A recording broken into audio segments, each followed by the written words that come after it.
السلام علیکم ورحمۃ اللہ وبرکاتہ. وعلیکم السلام ورحمۃ اللہ وبرکاتہ. الحمد للہ نحمده ونصلي على رسوله الكريم. اما بعد فاعوذ باللہ من الشیطان الرجیم. بسم اللہ الرحمن الرحیم. ومن اراد الآخرة وسعى لها سعيها وهو مؤمن فأولئك كان سعيهم مشكورا. یہاں کچھ بڑے علماء بھی بیٹھے ہیں. چونکہ میں اجنبی ہوں، مجھے نہیں پتا کس کا کیا مقام ہے، کون بڑے عالم ہیں، کون درمیانے ہیں، کون کس درجے کے ہیں. تو میں تو اوپر چڑھ کے بیٹھ گیا، تو گستاخی بے ادبی معاف. بعض دفعہ شہرت انسان کو اونچا کر دیتی ہے، حقیقت میں وہ اونچا بننے کے لائق نہیں ہوتا. ان سے زیادہ عزت دار لوگ، علم والے لوگ بیٹھے ہوتے ہیں تو ان کی بے ادبی کا خطرہ ہوتا ہے. شہرت کے اصول کچھ اور ہیں اور اللہ کے ہاں مقبولیت کے اصول کچھ اور ہیں. ضروری نہیں کہ شہرت ہو گئی تو آخرت میں بھی مقبول ہو. یہ جو میں نے قرآن مجید کی آیت پڑھی ہے، میں اس کی کچھ تشریح آپ کے سامنے پیش کروں گا. سب سے پہلے تو اہل حدیث بھائیوں کا بہت شکریہ. میں نے جب پیچھے آمین کی آواز آئی نا، مجھے خاندانی قسم کی آمین فاتحہ کے بعد اندازہ ہوا کہ یہاں ماشاءاللہ سارے اہل حدیث ہیں. اور تو اگر یہی اعتدال ہم سب کی طبیعتوں میں پیدا ہو جائے تو پھر تو مسئلہ ہی نہیں. سعودی عرب میں آپ دیکھیں، ایک آدمی ہاتھ چھوڑ کے کھڑا ہوا ہوگا، ساتھ والا نے ادھر ہاتھ باندھا ہوا، تیسرے والے نے ناف پہ، چوتھے والے نے سینے پہ. ایک رفع الیدین کر رہا ہے، ایک نہیں کر رہا، ایک آمین کہہ رہا ہے، ایک نہیں کہہ رہا. تو اگر یہ سب چیزیں ہم برداشت کر لیں تو میرا خیال ہے پھر تو مسئلہ ہی حل ہو جائے. ایک حدیث پیش کر کے بس پھر میں جو اصل ٹاپک ہے اس پہ آتا ہوں. بخاری اور مسلم کی متفق علیہ صحیح حدیث ہے بنو قریظہ کی کہ آپ صلی اللہ علیہ وسلم نے چند صحابہ کو بنو قریظہ بھیجا. اس حدیث میں کچھ علمی نقطے ہیں، وہ نوٹ کر کو. تو حدیث تو آپ سب نے سنی ہوگی، لیکن اس میں کچھ اہم پوائنٹ ہیں نوٹ کرنے کے. وہ شاید آپ نے نہ سنے ہو، وہ میں آپ کے سامنے پیش کروں گا. آپ صلی اللہ علیہ وسلم نے بنو قریظہ کی طرف ایک لشکر بھیجا اور حکم دیا کہ جب تک بنو قریظہ نہ پہنچ جاؤ عصر کی نماز. اچھا، میرے بیان کا اصول یہ ہے کہ آپ کو میرے ساتھ بولنا پڑے. جیسے میں جملہ ادھورا چھوڑ دوں تو آپ فل ان دا بلینکس خالی جگہ پر کر دیں. مجھے اندازہ ہو کہ آپ بھی میرے ساتھ شریک ہیں. ایسا محسوس نہ ہو کہ جیسے میں ٹی وی میں آ رہا ہوں. تو آپ صلی اللہ علیہ وسلم نے بنو قریظہ کی طرف صحابہ کو بھیجا اور حکم دیا کہ جب تک بنو قریظہ نہ پہنچ جاؤ کسی نے عصر کی نماز نہیں پڑھنی. مشہور حدیث ہے. راستے میں نماز کا ٹائم قضا ہونے لگا. صحابہ پریشان ہو گئے. ایک طرف نبی کی حدیث ہے بھائی جب تک مقام پہ نہ پہنچو عصر نہیں پڑھنا، لیکن دوسری طرف قرآن کی آیتیں حافظوا علی الصلوات والصلاۃ الوسطی، خصوصاً درمیانی نماز کی حفاظت کرو، عصر کی نماز. رائے کا اختلاف ہوا ہے اور یہ اختلاف پیغمبر صلی اللہ علیہ وسلم کی مخالفت کرنے کے لیے نہیں، پیغمبر صلی اللہ علیہ وسلم کی اتباع کرنے کی غرض سے ہوا ہے کہ نبی کی اصل منشا اور اصل مراد ہے کیا. جنہوں نے ظاہر حدیث کو لیا، حدیث کے ظاہر کو، ظاہری الفاظ کو، انہوں نے کیا کیا کہ بھئی ہم نے نبی کے قول کے ظاہری الفاظ کو لینا ہے کہ عصر کی نماز جب تک بنو قریظہ نہ پہنچ جاؤ کسی نے نہیں. بس ہمارے لیے اتنا کافی ہے. اس کی باریکی میں جانا، اس کا مفہوم تلاش کرنا، اس کا اصل مقصد کیا تھا، اصل منشا کیا تھی، ہم اس کے مکلف بول لو نا نہیں. آپ تو پنڈی کے لوگ ہو یار. تو انہوں نے نماز قضا کر دی. دوسرے فریق نے کیا کہا؟ نبی کی منشا یہ نہیں، الفاظ تو یہ ہیں، منشا یہ. نبی عالم الغیب نہیں ہے. آپ کو کیا پتا کہ ہم بنو قریظہ جب پہنچیں گے تو نماز ہی قضا ہو جائے گی. قرآن کا حکم ہے حافظوا علی الصلوات والصلاۃ الوسطی، یہ عمومی حکم ہے. یہ قرآن کی آیت اصل ہے اور حدیث ایک خاص شرط کے ساتھ مقید ہے. میں اصطلاحی زبان میں اس کو سمجھانے کی کوشش کر رہا ہوں. صحابہ نے اتنی ٹیکنیکل بحث نہیں کی تھی، انہوں نے تو سادہ یہ تو میں ایک فقہی اور اصطلاحی انداز سے سمجھا رہا ہوں کہ اصل تو قرآن کی ایک آیت ہے اور نبی کی جو مشہور اور متواتر حکم ہے وہ تو نماز کی قضا کرنے کی تو اجازت نہیں ہے اسلام میں، تصور نہیں ہے. تو یہ جو حکم دیا جا رہا ہے کہ بنو قریظہ پہنچنے سے پہلے یہ ایک قید اس میں لگی ہوئی ہے. وہ قید یہ ہے کہ بشرطے کہ وہاں پہنچ جاؤ. اگرچہ اس کی صراحت نہیں ہے، دوسرے دلائل کی روشنی میں یہ شرط کی صراحت کی ضرورت نہیں تھی، یہ شرط لگی ہوئی ہے. ایک فریق نے نماز کو قضا کر دیا، دوسرے فریق نے نماز وقت پہ پڑھی. جب یہ وفد واپس آیا، نبی صلی اللہ علیہ وسلم کو اطلاع ملی، آپ نے کسی فریق کی مخالفت، کسی کو غلط قرار نہیں دیا. دیکھو نبی کے دور میں جو واقعات ہوئے ہیں وہ اتفاقی نہیں ہیں، وہ اللہ کی طرف سے وجود میں لائے گئے ہیں امت کو ایک سبق دینے کے لیے. اسلام میں دو قسم کے اختلاف ہیں. بنیادی عقائد، یہ بنیادی کا لفظ اس لیے بتا رہا ہوں کہ جب عقیدوں کی پیچیدگی میں جائیں گے تو اس میں بھی اختلاف ہوگا اہل حق کا. عقیدہ ہمیشہ اصولی نہیں ہوتا. عقیدوں کی بھی جب گہرائی میں جائیں گے نا پھر 10 فرقے بنیں گے. جو بیسک عقیدے ہیں اسلام کے ان میں اختلاف کی اسلام نے اجازت نہیں. اس میں اگر اختلاف کرے گا گمراہ ہے. ان 73 فرقوں میں 72 میں شامل ہیں جو فی النار، جو جہنم کی آگ میں ہوں گے. وہ کیا اختلاف ہے؟ عقیدہ توحید میں اختلاف. جی ہمارا رائے کا اختلاف ہے، تو خدا ایک بھی ہو سکتا ہے، دو بھی ہو سکتے ہیں. رائے کے اظہار کی ہے کوئی اجازت؟ یہ مارکیٹ میں بولو بھائی، اتنا براڈ مائنڈیڈ بننے کی ضرورت. صاحب نے مجھ سے پوچھا، آپ مفتی صاحب بڑے براڈ مائنڈیڈ قسم کے ہیں، اگر کوئی یہ کہتا ہے نبی صلی اللہ علیہ وسلم ہر جگہ حاضر ناظر، مشکل کشا، حاجت روا سب چیزیں ہیں، تو اس کے پیچھے نماز جائز ہے؟ نہیں جائز.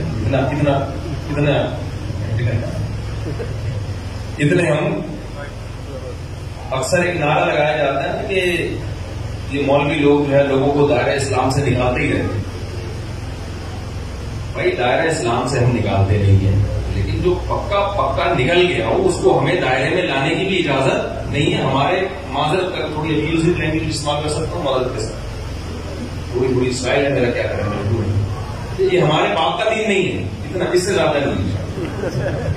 یہ ہمارے باپ کا دین نہیں ہے. یہ دائرہ ہمارے باپ کا بنایا ہوا تھوڑی، یہ تو اللہ کا بنایا ہوا دائرہ ہے. ہم کوشش تو یہی کرتے ہیں بھائی کفر کا فتویٰ حتی الامکان جب تک کوئی صحیح تعویل ہو سکتی ہے کسی کے کفر کا فتویٰ نہ لگایا جائے، لیکن اس کی بھی ایک حد ہوتی ہے. ایک آدمی اپنی بات کی خود تعویل کے لیے تیار نہیں ہے. وہ کہہ رہے بھائی میں نبی کو مشکل کشا سمجھتا ہوں، حاجت روا سمجھتا ہوں. بھائی اس کا مطلب بتا دیں. حاجت روا کا شاید مطلب یہ ہو کہ کچھ کھینچتان کے نکال لو. وہ کہہ رہے نہیں، اللہ نے اپنے نبی کو اختیارات دے دی ہیں کہ وہ جب چاہیں جس کی چاہیں مدد کر سکتے ہیں. تو بھائی اب وہ تو خود اپنی بات کی تعویل نہیں کر رہا نا، تو ہم کیسے اس کی کھینچتان کے لے آئیں اس کو. تو عقیدہ توحید ہے. عقیدہ توحید میں سب سے پہلے دعا لغیر اللہ، یہ شرک کی سب سے اعلیٰ قسم ہے. دعا لغیر اللہ سب سے اعلیٰ قسم، کہ آپ کسی کو یہ سمجھ کے کہ اللہ نے اس کو ما فوق الاسباب اختیارات دے دیے ہیں، یہ سمجھ کے جب آپ کسی سے مانگتے ہیں تو یہ دعا ہے. یہ وہ پولیس والی ہیلپ لائن نہیں ہے کہ لوگ کہتے ہیں پولیس سے مدد مانگنا جب شرک نہیں ہے بھائی، تو بزرگوں سے مدد مانگنا کہاں سے شرک ہو گیا؟ بھائی پولیس کی مدد اسباب کے تحت ہوتی ہے. ابھی میں عقیدہ توحید بیان کرنے کو تو پھر لمبا بیان ہو جائے گا پورا. پولیس کی مدد اسباب کے تحت ہوتی ہے، اور جو ان کو معبود سمجھ کے پکارا جاتا ہے ما فوق الاسباب، کہ اس کو کچھ ایسی اختیارات دے دیے کہ اس کو سبب کی ضرورت نہیں، اس کو پولیس کی بھی ضرورت نہیں ہے ویسی مدد کرنے کا. تو عقیدہ توحید ہے، عقیدہ ختم نبوت ہے، عقیدہ رسالت ہے. آپ صلی اللہ علیہ وسلم اللہ کے نبی ہیں. جنت، جہنم، آخرت، ان چیزوں میں اختلاف رائے کی اجازت نہیں. کوئی اختلاف رائے کرے گا تو ہم مارے کوٹیں گے نہیں، دائرہ اسلام سے اس کو باہر کیا کریں گے؟ ہم نہیں باہر کریں گے. باہر کو ہو چکا ہے، ہم بتائیں گے کہ ہو گیا ہے. حضرت مفتی محمد شفیع صاحب سے ایک دفعہ کسی نے پوچھا کہ یہ مولوی لوگ دین کے ٹھیکیدار کیوں بنے ہیں؟ وہ دائرہ اسلام میں باہر ہے، وہ دائرہ اسلام کے اندر داخل ہے، وہ خارج ہے، یہ ٹھیکیدار کیوں بنے ہیں؟ انہوں نے فرمایا ہم ٹھیکیدار نہیں، چوکیدار بہرحال ٹھنڈا لے کے بیٹھے ہوئے ہیں، غلط چیز کو اندر آنے نہیں دیں. ٹھیکیدار نہیں ہے، ہم کیا ہیں؟ دین کے چوکیدار بہرحال. اسلام کا ایک باؤنڈری ہے، باؤنڈری سے آپ کو نکلنے کی اجازت نہیں ہے. تو بیسک عقیدے، عقیدہ توحید ہے، عقیدہ رسالت ہے، عقیدہ تقدیر ہے. ان میں اسی طرح اہل سنت والجماعت کا متفقون علیہ عقیدہ ہے صحابہ کلہم عدول. سارے صحابہ کیا ہیں؟ عادل ہیں. حضرت معاویہ رضی اللہ تعالیٰ عنہ سے مروی حدیثیں بخاری میں بھی ہیں، مسلم میں بھی ہیں. کوئی ایک محدث ایسا نہیں ہے جس نے حضرت معاویہ کی حدیث کو معاویہ ہونے کی وجہ سے چھوڑا ہو. کوئی ایک محدث ایسے نہیں. آپ جو ان پر الزامات لگاتے ہو، انہوں نے حضرت علی کو برسر ممبر معاذ اللہ نقل کفر، گالیاں دلوان، جو جھوٹے الزامات، گالیاں دینے کی ترغیب دیا کرتے تھے. بتاؤ داماد رسول کو جو گالیاں دینے کی ترغیب دیتا اور برسر ممبر گالیاں دیتا وہ عادل ہو سکتا ہے؟ عادل کا مطلب ثقہ، نیک. تو یہ عجیب دوغلی معاذ اللہ نقل کفر دوغلی پالیسی ہے کہ محدثین عادل بھی کہہ رہے ہیں اور یہ بھی مان رہے ہیں کہ معاذ اللہ گالیاں دیا کرتے تھے. تو یا تو میرے بھائی گالیاں نہیں دیتے تھے، یا آپ نے یہ اردو کے میں خود سے ایک ترجمہ کشیدہ ہوا ہے اور خود سے حضرت معاویہ پہ آپ نے ایک الزام تھوپا ہوا ہے. کیونکہ میرا یہ ٹاپک نہیں، میں چاہ رہا ہوں جو بات میں کہنا چاہ رہا ہوں جلدی سے ہو جائے. میرے اندر بڑے فالٹ یہ ہے کہ میں جب چلتا ہوں نا کسی اسٹیشن کی طرف تو راستے میں قیام میں بہت ٹائم ہمارا گزر جاتا ہے. تو بیسک عقیدوں میں کسی کو اختلاف کی اجازت نہیں ہے اس میں بھی. دوسری بات ہے فروعی مسائل.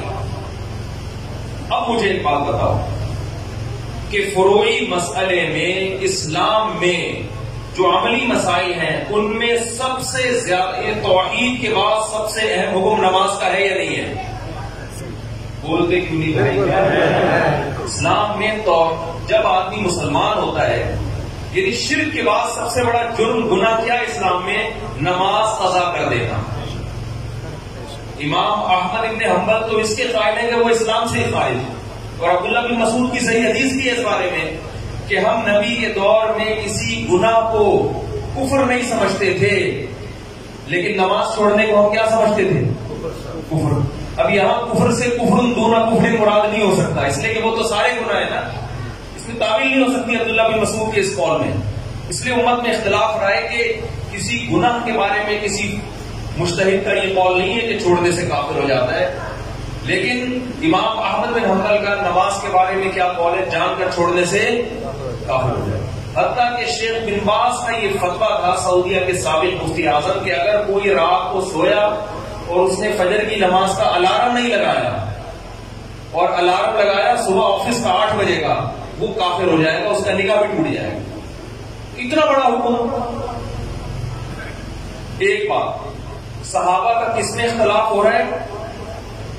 یہ جو بنو قریظہ والی حدیث میں روزے میں ہو رہا ہے، زکات میں ہو رہا ہے، کس میں ہو رہا ہے؟ نماز میں. اس سے بڑی اختلاف کی مثال مل نہیں سکتی. ایک یہ نمبر لگا کے نوٹ کریں، دوسرا، نماز کی کسی سنت یا نفل نماز میں اختلاف نہیں ہو رہا. ہمارے تو بھٹے ہوتے ہیں نا زور سے، جمعے سے پہلے 4 سنتیں موقع ہیں یا نہیں ہیں، یا جمعے کے بعد ہیں یا نہیں ہیں، عشاء کی کتنی رکعتیں ہیں، یہ چلتا ہے نا آپس میں. پولیس قربانی پڑے گی بھائی سمجھانے کے لیے بات. ہمارے پھٹے کیا چل رہے ہوتے ہیں؟ فرائض میں ہمارا کوئی اختلاف نہیں ہے، ہمارا تو سنتوں میں چل رہا ہوتا ہے کہ ظہر سے جمعے سے پہلے کی 4 ہے، جمعے کے بعد کی ہے کہ نہیں ہے. کچھ کہتے ہیں نہیں ہے، کچھ کہتے ہیں وہ صدیوں پرانے جھگڑے ہیں وہ چل رہے ہیں اور وہ چلتے رہے گے. وہ عیسیٰ علیہ السلام سے پہلے کوئی ختم، جب حضرت عیسیٰ علیہ السلام آئیں گے نا وہی ختم کریں گے. اس سے پہلے ہمیں برداشت کرنا ہے پھٹوں کو، سمجھ رہے ہیں نا، یہ ختم ہونے والے نہیں ہیں. تو یہ جھگڑے، یہ سنتوں کی لڑائی ہوتی ہے ہماری. اور حضرت نبی صحابہ کے دور میں جو اختلاف ہوا وہ نماز کی سنتوں میں نہیں بلکہ نماز کے فرض میں. کتنے پوائنٹ ہو گئے؟ 2. نوٹ کریں اس. 4 شادی میں بھی بات ہوگی انشاءاللہ، یہ ذہن کریں. یہ تو میں فرض سمجھتا ہوں. ایک صاحب ہمارے دوست ہیں، بڑی توحید کی بات بہت کرتے ہیں نا. مجھے ایک دن کہنے لگے یار تم 4 کے قائل ہو، میں توحید کا قائل ہوں. مجھے کہنے لگے میں 1 کا قائل ہوں. یہ توحید، عقیدہ توحید کے زیادہ قریب 1 ہے یا 4 ہے؟ 1 ہے نا. میں نے ان سے کہا توحید اللہ کا خاصہ ہے، اللہ کے علاوہ کسی کو یہ حق دینا یہ توحید کا شرک ہے. میں سمجھتا ہوں یہ خالص توحید نہیں ہے. بھائی اللہ اکیلا، اللہ ہی، بیویاں اکیلی نہیں ہونی چاہیے. ہم صرف ہمارا معبود ایک ہے بس. اس کے بعد ہر چیز ہماری 8 8 10 10. باپ بھی ایک ہوتا ہے، ماں بھی ایک ہوتی ہے، بیویاں، دوست، ماتحت، یہ ہول سیل کے حساب سے ہونی چاہیے. یہ میں تھوڑا سا بھی آگے چلیں گے اس سے انشاءاللہ، تھوڑی دیر میں بات کروں گا اور میں آپ کو اس کے نقصانات بتاؤں گا. جو ایک ہم نے رکھ کے جو قوم کا جو بیڑا غرق کیا ہے نا، اللہ معاف کروائے. جو عورتوں کا جو بیڑا غرق ہو رہا ہے وہ خون کے آنسو رونے کا دل چاہتا ہے. وہ حالات ہے. تو عقیدہ توحید، ہاں صحابہ 2 پوائنٹ ہو گئے. ایک، اختلاف نماز میں ہو رہا ہے جو توحید کے بعد سب، کیونکہ توحید میں تو ہو نہیں سکتا تھا نا، وہ تو پھر اسلام سے خارج ہو جاتے. اختلاف کس میں ہو رہا ہے؟ نمبر 2، سنتوں میں نوافل میں نہیں بلکہ فرض میں. تیسری بات، اختلاف اس نماز میں ہو رہا ہے جس کی اہمیت سب سے زیادہ. 5 نمازوں میں قرآن کہتے ہیں الصلاۃ الوسطیٰ، سب سے امپورٹنٹ کون سی ہے؟ عصر کی نماز، اس کی حفاظت کرو. اس میں اختلاف ہو رہا ہے. اختلاف کی نوعیت کم ہو رہی ہے، بڑھ رہی ہے؟ بڑھ گئی. چوتھی بات، اس کی رکعتوں میں اختلاف نہیں ہو رہا کہ اس دفعہ عصر ہم نے 4 پڑھنی ہے کہ 2 پڑھنی ہے، بلکہ اختلاف اس میں ہو رہا ہے کہ پڑھنی بھی ہے کہ نہیں پڑھنی. کتنے پوائنٹ ہو گئے؟ ہے بھائی 4. پھر عصر کی نماز کی کسی صفت میں اختلاف نہیں ہو رہا کہ آمین آہستہ کہنی ہے کہ زور سے کہنی ہے، رفع الیدین کر کے کرنی ہے کہ رفع الیدین کے بغیر پڑھنی ہے، جو امام کے پیچھے ہوگا اس نے فاتحہ پڑھنی ہے کہ نہیں پڑھنی. یہ نماز کی صفات ہیں، نماز کا وجود نہیں ہے. جبکہ صحابہ کا اختلاف نماز کے عدم اور وجود میں ہو رہا ہے کہ پڑھنی بھی ہے، پوری نماز ہی پڑھنی ہے کہ نہیں پڑھنی ہے. اور مشکل ہے. میں سمجھا پا رہا ہوں اپنی بات؟ اس سے بڑا کسی فروعی مسئلے میں اختلاف ہو نہیں سکتا. لیکن نبی نے کسی ایک کو بھی ملامت نہیں. نبی کی یہ حدیث دیکھو، السکوت فی موضع البیان بیان. علماء جان، کہیں بیان کرنا ضروری ہو لیکن پیغمبر پھر بھی خاموشی اختیار کر لیں، یہ خاموشی پیغمبر کا. بعض حدیثیں خاموش ہیں. نبی نے فرمایا، کہاں فرمایا بھائی؟ کہیں بھی نہیں ہے. بھائی نبی اس موقع پہ خاموش ہو گئے تو یہ فرما دیا. تو یہ خاموشی نبی کی اس کی علامت تھی کہ دونوں فریق درست ہے. اس سے ہمیں نبی صلی اللہ علیہ وسلم نے قیامت تک کے لیے اصول بیان کر دیا کہ دیکھو، اگر مقصد پیغمبر کی اطاعت ہے تو اگر حدیث میں رائے میں اختلاف ہو رہا ہے تو یہ اختلاف کی وجہ سے ایک دوسرے پہ کیچڑ نہیں اچھالنا ہے. صحابہ نے یہ نہیں کہا کہ تم، یعنی ہم لوگ اگر میرے جیسا نالائق ہوتا اگر تو ہم کیا کریں؟ آؤ مناظرہ کرو. پھر ایک دوسرے کے خلاف جو سوشل میڈیا پہ جو طوفان بدتمیزی چل رہا ہے، آپ کہہ سکتے ہیں ہم بھی تو جہلم یہی کر کے آئے ہیں. ہم جہلم اس کو روکنے کے لیے گئے ہیں، کرنے کے لیے نہیں گئے. اور اللہ کا شکر ہے ایسا رکا ہے، اب اللہ نے چاہا تو انشاءاللہ یہ فتنہ سر نہیں اٹھائے گا. تو ہمیں اپنے اندر یہ تحمل پیدا کرنا پڑے گا. اختلاف کا تحمل کریں. جو مسائل اسلاف میں اختلافی چلے آ رہے ہیں، چل رہے تو ایسے یہ ختم نہیں ہو سکتے اور ختم ہونا بھی نہیں چاہیے. اس لیے کہ تو اللہ تعالیٰ نے اپنے نبی صلی اللہ علیہ وسلم کی ہر ادا کو کسی نہ کسی طرح سے محفوظ کیا. اب میں جلدی سے اس آیت کی طرف آتا ہوں. وَمَنْ أَرَادَ الْآخِرَةَ وَسَعَى لَهَا سَعْيَهَا وَهُوَ مُؤْمِنٌ فَأُولَٰئِكَ كَانَ سَعْيُهُمْ مَشْكُورًا. اس آیت میں اللہ نے کامیاب ہونے کی 4 شرطیں بیان کی ہیں. ہم میں سے ہر شخص چاہتا ہے نا کامیاب ہونا، تو اللہ نے کتنی شرطیں بیان کی ہیں؟ 4. سب سے پہلی شرط وَمَنْ أَرَادَ الْآخِرَةَ، آپ کی نیت کیا ہونی چاہیے؟ آخرت. انسان تہجد گزار ہو، اللہ کی راہ میں جہاد کرے، تبلیغ کرے، اگر نیت اللہ کی رضا نہیں ہے تو وہ عمل مقبول نہیں. کتنا ہی بظاہر حدیث میں آتا ہے وہ شہید جہنم میں ڈال دیا جائے گا جو لوگوں کو دکھانے کے لیے اللہ کی راہ میں لڑا ہوگا. دوسری شرط اللہ نے کیا بیان کی ہے؟ وَسَعَى، صرف نیت کافی نہیں بلکہ کیا کرے؟ کوشش. بیٹھا ہوا ہے ہاتھ پہ ہاتھ رکھے ہوئے، میری نیت ہے میں صدقہ خیرات کروں گا، صدقہ کرنے کی کوشش نہیں کرتا. میری نیت ہے میں رشتہ داری کو جوڑوں گا، جوڑنے کی کوشش نہیں کرتا. میری نیت ہے میں جہاد کروں گا، تیاری نہیں کرتا، کوشش نہیں کرتا، نیت نہیں کرتا. نیت سے مراد عمل کی نیت. میری نیت ہے جی میں ماں باپ کی خدمت کروں گا مگر خدمت کی کوشش نہیں کرتا. تو اللہ نے کامیابی کی دوسری شرط کیا بیان کی ہے؟ وسعا، کوشش بھی کرنی ہے. بولے نا بھائی، کرنی ہے. تیسری شرط وسعا لها سعیہا، کوشش آخرت والی، افضل طریقے سے کوشش. بولو بھائی، افضل سمجھتے ہیں نا؟ افضل کوشش. اب دیکھو فجر کی 2 رکعتیں ہیں، اگر میں کہوں کہ یار ایک اور ملا دو ساتھ 3 پڑھ لو، بھائی میں کوئی غلط تو نہیں کر رہا نا. یہ نبی امام نے 3 پڑھائی، پبلک پکڑ لے گی امام کو. بھائی امام صاحب آپ سے بھولے سے ایسے ہوا. امام صاحب کہتے ہیں استغفر اللہ، بھولے سے نہیں، میں نے جان کر پڑھی ہے 3 رکعتیں. کیوں بھائی امام صاحب جان کر کیوں پڑھی؟ بھائی میں نے اس لیے پڑھی ہے کہ 2 سجدے پہلی رکعت میں، 2 دوسرے میں، 2 اگر قریبی میں لگا دو تو کیا جا رہا ہے؟ بھائی 4 تو اللہ کی طرف سے فرض ہیں، 2 ہماری طرف سے کیا ہو گئے؟ قریبی ہو گئے. اور اگر تم لوگ کو تکلیف ہوئی ہے، ٹائم زیادہ لگ گیا ہے، تو کل نہیں کروں گا میں، چلو کل سے دوبارہ 2 رکعتیں پڑھاؤں گا. آپ چھوڑ دو گے امام کو؟ بولے کہ بھائی دوبارہ پڑھا نماز. بلکہ آپ تو کہو گے پتہ نہیں عقیدے اس کے صحیح ہے بھی ہے نہیں ہے، دوسرا امام لاؤ بھائی. اب وہ دلیل میں یہ دینا شروع کر دے کہ منع دکھاؤ. کہاں تیسری رکعت سے نبی صلی اللہ علیہ وسلم نے منع کیا ہے؟ کہاں نبی صلی اللہ، اور عقلی دلیل یہ دے کہ نبی کیسے اللہ کے سامنے سجدہ کرنے سے روک سکتے ہیں؟ ہم تو 4 کے 6 سجدے کر رہے ہیں. نبی نے تو فرمایا قرۃ عینی فی الصلاۃ، میری آنکھوں کی ٹھنڈک کس میں ہے؟ نماز میں. سجدہ تو رکن اعظم ہے. تو بھائی نبی نے منع کہاں کیا ہے؟ منع کی حدیث دکھاؤ. جتنے مرضی دلائل کے زمین آسمان کے قلابے ملا دے، میرا خیال ہے کوئی گوار سے گوار دیہاتی 5ویں کلاس کا بچہ بھی اس کے دلائل سے متاثر نہیں ہوگا.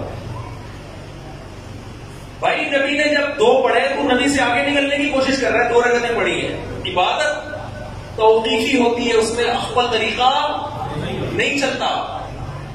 یہاں تو میرے بھائی ہماری سمجھ میں یہ بات آتی ہے، بہت معذرت کے ساتھ، جب ہماری خاندانی رسومات اور ہماری بدعتیں ہمارے سامنے آ کے کھڑی ہوتی ہیں اور شریعت دوسری طرف، تو پھر ہمیں یہ حدیثیں اور یہ باتیں سمجھ میں نہیں.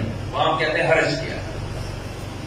ایک صاحب نے مجھ سے پوچھا یہ وضو کی اتنی دعائیں پڑھتے ہیں اور طواف میں میری دعائیں مشہور ہیں، طواف کی دعائیں جو ہے اگر ہم پڑھیں تو حرج کیا ہے.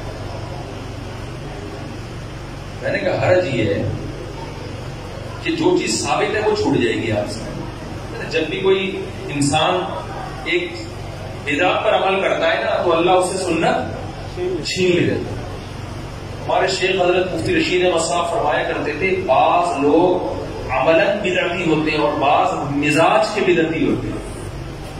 ان کو لگتا ہے کوئی یہ چیز مارکیٹ میں نہیں آئے نا تو ان کو وہ والی چیز میں مزہ نہیں آتا جو ثابت شدہ ہو قرآن و سنت سے.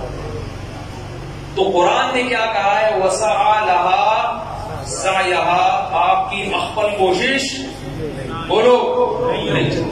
ساری رات انسان الٹا لٹک کے نماز پڑھتا رہے ثواب ملے گا؟ بتاؤ سیدھے کھڑے ہو کے نماز پڑھنا زیادہ مشکل ہے الٹا لٹک کے؟ محنت زیادہ کون کر رہا ہے؟ سعی کوشش تو وہ کر رہا ہے جو الٹے لٹک کے پڑھ رہا ہے, لیکن نماز کس کی ہوگی؟ تمیز سے سیدھا کھڑا ہو کے نماز پڑھ رہا ہے. تو ابھی کسی خاتون کا تھوڑی دیر پہلے فون آیا کہ میرے ابا کا انتقال ہو گیا تھا, ہم ہر جمعرات کو ان کے لیے کچھ لوگوں کو جمع کرتے ہیں دعا. ہمارے جو پشاور سے تعلق رکھنے والے بھائی ہیں, پشاور والے بھائیوں کو بولتے رہے اتنا ڈر لگتا ہے کہ مجھے, یعنی کیونکہ ہمارے جو پشتون بھائی ہیں نا یہ غیرت میں بہت آتے ہیں. 100 دفعہ سوچنا پڑتا ہے کوئی زبان میں ذرا سی دائیں بائیں کچھ بھڑک گئی تو وہ ہماری خیر میں.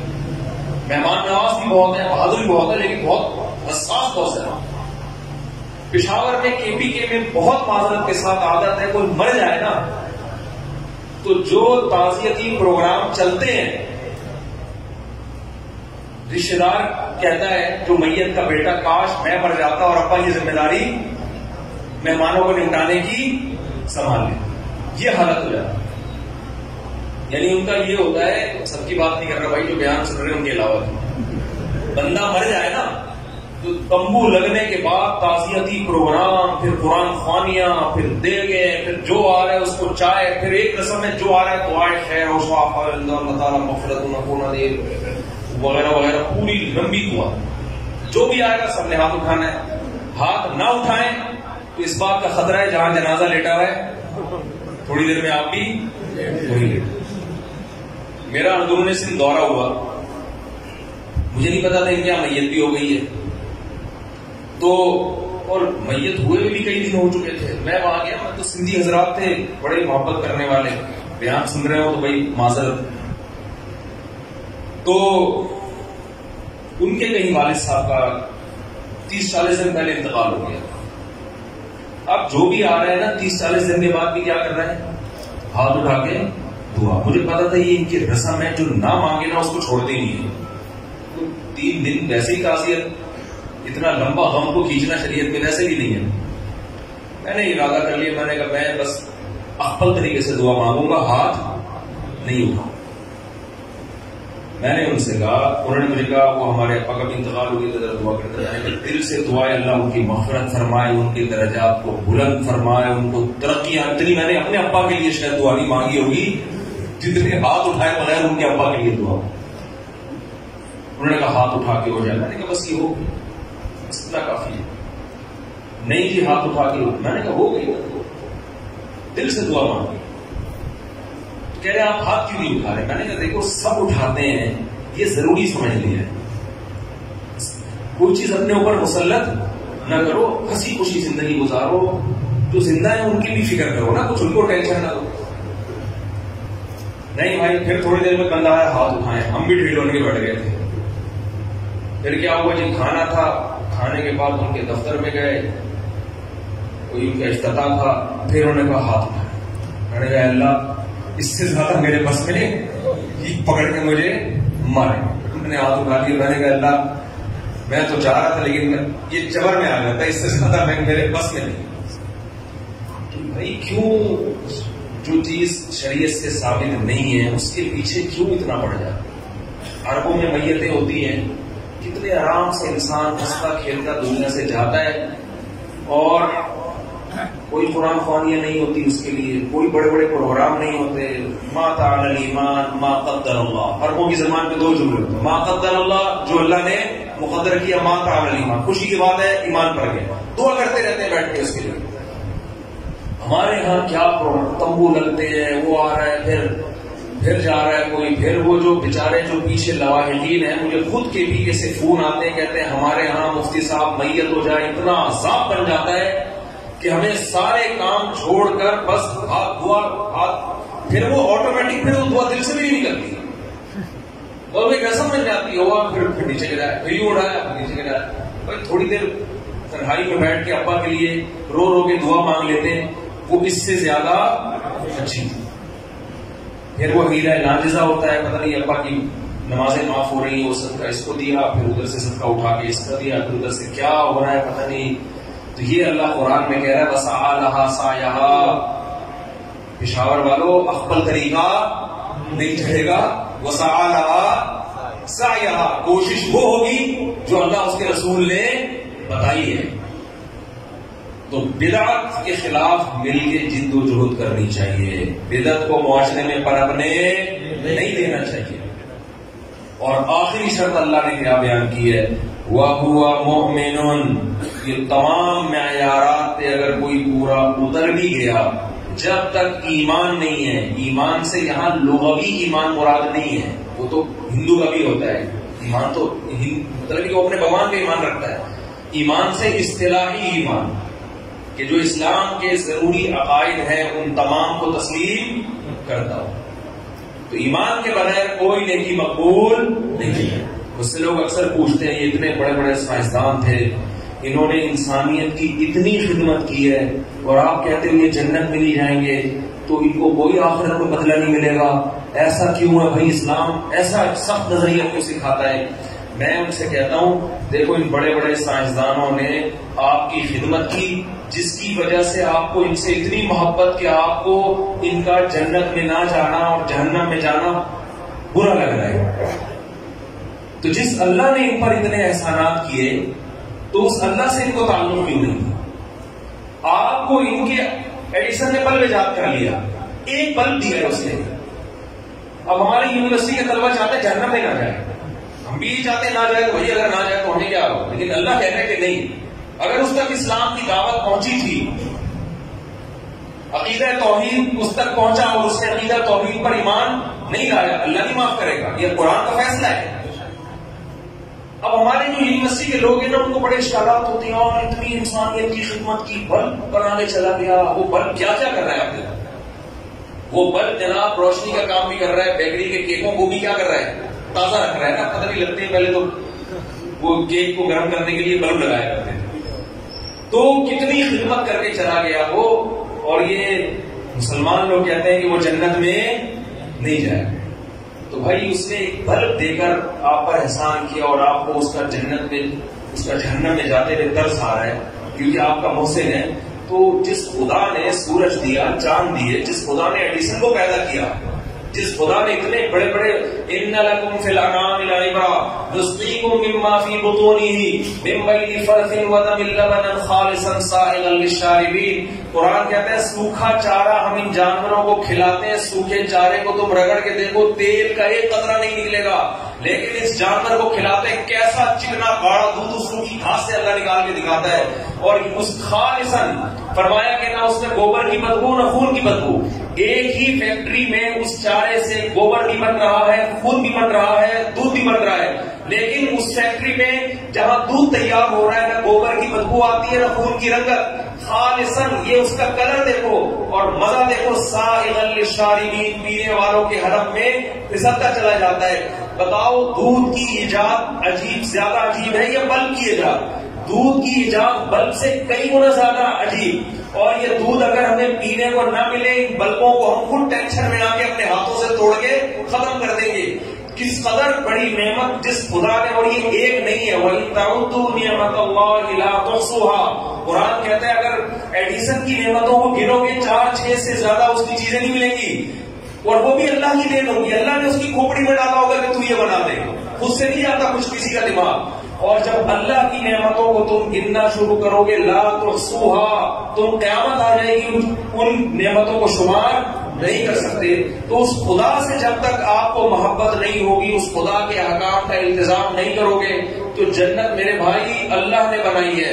جس خدا نے جنت بنائی ہے وہ اپنے پرچے پہ پاس ہونے والوں کو اس جنت میں داخل کرے گا. اس کا اپنا معیار ہے. جنت کا ہمارا اخبل معیار نہیں چلے گا، اس کا اپنا معیار ہے. اس معیار پہ پورا اترنا پڑے گا. اس سائنسدانوں کی تھوڑی ہے جنت جو ہم کہیں گے جی سائنسدانوں نے بنائی. جس خدا نے بنائی ہے میرے معیار پہ چلو. ایک چھوٹی سی بات کر کے اپنے بیان کو ختم کرتا ہوں. دیکھو، آپ گھر سے باہر بہت اچھے ہیں دوستوں میں. باپ آپ کو اچھا جب کہے گا جب آپ باپ کے ساتھ اچھے ہو. دوست آپ کو اچھا جب کہے گا جب آپ دوست کے ساتھ اچھے ہو. اچھائی اور برائی کا جو معیار ہے وہ ہر ایک کا دوسروں سے مختلف ہے. بیوی آپ کو اچھا جب کہے گی جب آپ، جو بیویاں میرا بیان نہیں سن رہی ان کی بات کر رہا ہوں، جو خواتین یعنی ان لوگوں کی جو بیویاں، آپ کا پتہ نہیں کتنی بیویاں مول سامنے رکھی ہوئی ہیں، تو لوگوں کی بات کر رہا ہوں کہ عورت اس شوہر کو اچھا کہے گی جو پوری توجہ کس کو دے؟ بیوی کو. لیکن ساس اس شوہر کو اچھا، اس بیٹے کو اچھا کہے گی جو پوری توجہ کس کو دے؟ ماں کو. تو میرے بھائی ہمارے ہاتھ میں اگر جنت ہوتی تو پھر ہمارے معیارات دوسروں سے مختلف. ہر شخص کا اپنا معیار. جنت چونکہ اللہ نے بنائی ہے لہذا معیار بھی کس نے رکھا ہے؟ اللہ. اللہ کہتے ہیں جو سب سے پہلے میرے ساتھ مخلص ہوگا اس کو میں جنت میں داخل کروں گا. تو یہ اللہ کا معیار ہے. تو اللہ نے 4 شرطیں بیان کی، یاد رہیں گی. نیت اچھی ہو، نمبر 2 کوشش بھی کرے، نمبر 3 اس کوشش میں بدعتوں کو شامل نہ ہونے دے، اور نمبر 4 عقیدہ بھی اس کا صحیح ہو. یہ 4 کوشش ہوگی تو اللہ فرماتے ہیں فَأُولَٰئِكَ كَانَ سَعْيُهُمْ مَشْكُورًا. ان کی کوشش کا صرف بدلہ نہیں ملے گا، بہت اچھا بدلہ ملے گا. مشکورہ کا یہ مطلب صرف بدلہ نہیں بلکہ جتنا کرو گے کم سے کم 10 گنا، اور اس سے زیادہ اللہ جس کے لیے چاہے بڑھا. تو اللہ سے دعا ہے جو باتیں اللہ نے کہلوائیں اس میں جو کمی کوتاہی ہوئی اللہ معاف فرمائے.